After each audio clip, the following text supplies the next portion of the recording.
If a girl is 25 and she's been with, let's say 100 guys, because there are girls who are like that.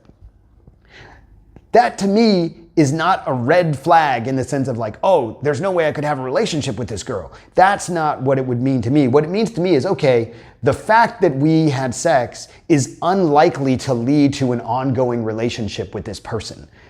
Now, you could call that a red flag, I suppose, but I wouldn't call that red flag. I just call it she has a certain pattern, and her pattern is to sleep with guys and that not lead to a long-term ongoing relationship. So if you want to have a long-term ongoing relationship with that girl, it doesn't mean it's impossible, but it's unlikely that you're going to be the one guy out of the 100 dudes she's banged in the past 5 years that she's going to want to stick around with. Now you could say, oh, she must be doing that because she's damaged and this and the other. Yeah, maybe. Yeah, maybe, but that doesn't really matter. It only matters if you can end up in a relationship with her in the first place. So, maybe you feel good to go, oh, well, she has this red flag because she has this high body count, so I'm not going to see her anymore. But that bitch probably wasn't going to see you anymore, actually, and you're just using it as a defense mechanism or as a way to be lazy, to say, oh, well, I don't want to chase after some girl who's been with that many guys. And it's like, well, I mean, depends who the girl is. That's what I would say. Depends who the girl is. You have, and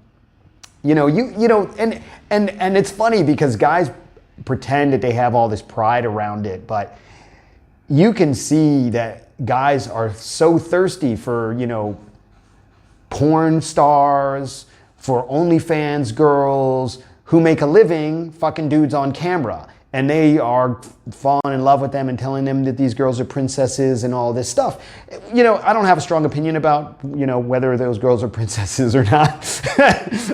I'll leave that up to you to decide.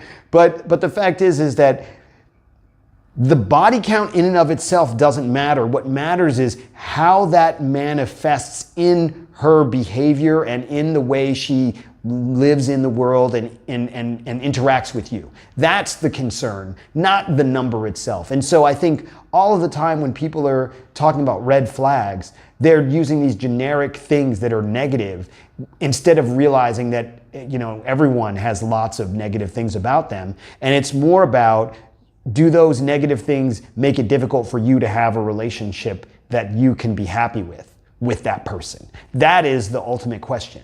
And some arbitrary list of red flags won't cut